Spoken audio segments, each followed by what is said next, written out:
Today, let's learn about linear probability model. So we use linear probability model when trying to calculate a binary variable. So let's say, for example, use Facebook.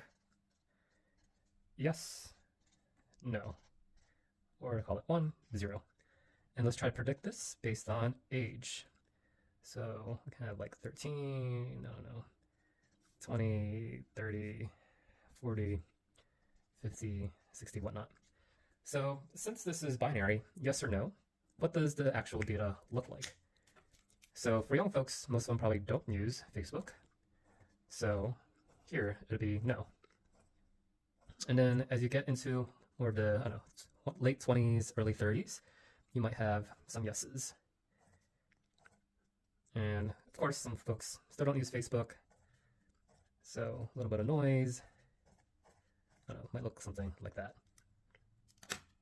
So what's a linear probability model? We're trying to predict a binary variable using linear regression. So it might look something like, I don't know, like this, for example. And then we have a slope here. And the slope here represents the percent increase in likelihood of using Facebook given a change in age. So, I don't know, let's just say 0.02, for example. So for each additional age or years in age, there's an increase of 2% chance of using Facebook. So what does this look like as an equation? It could be use Facebook is equal to, I don't know, some intercept. Let's say baseline 0.04, for example. 0.04 plus 0.02 times age, then some error. So 0.02 here represents with each additional year in age, the increase in probability of using Facebook increases by 2%. So what might people not like this? So for one,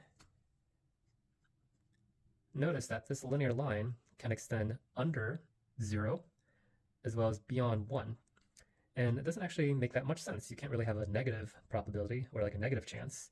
And same thing with values over 1. You can't really have a probability greater than 1.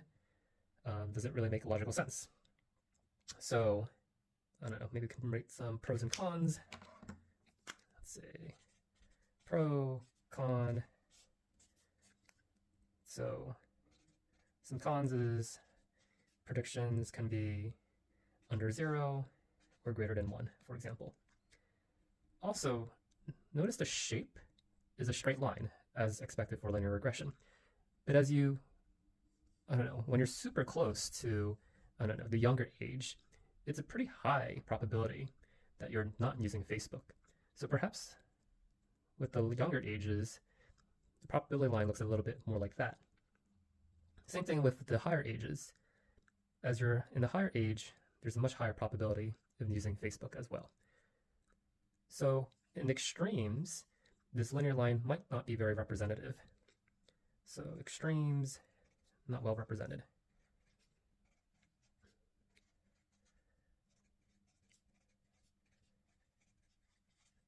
So those are two possible cons. There's some more, but we'll just stick with these two for now. So what are some pros? So some pros for this is if you're just looking for something quick and easy, maybe you don't care about specifically young folks or specifically old folks. Maybe you're just looking for, I don't know, just for the average age, what might be the average increase in using Facebook. In which case, oh, it's a good rough calculation.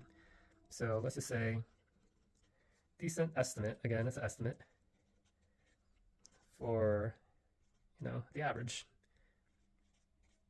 So I don't know, someone in like mid 30s, like, I don't know, it says 2%, maybe in reality it's 2.1%. We'll see what happens, but yeah, it's not too bad. The other pro is this is much faster than alternative approaches, such as logistic regression. So logistic regression is pretty much an iterative approach rather than a closed form solution versus linear probability model or OLS or linear regression. There is like an exact calculation. And yeah, that is a linear probability model.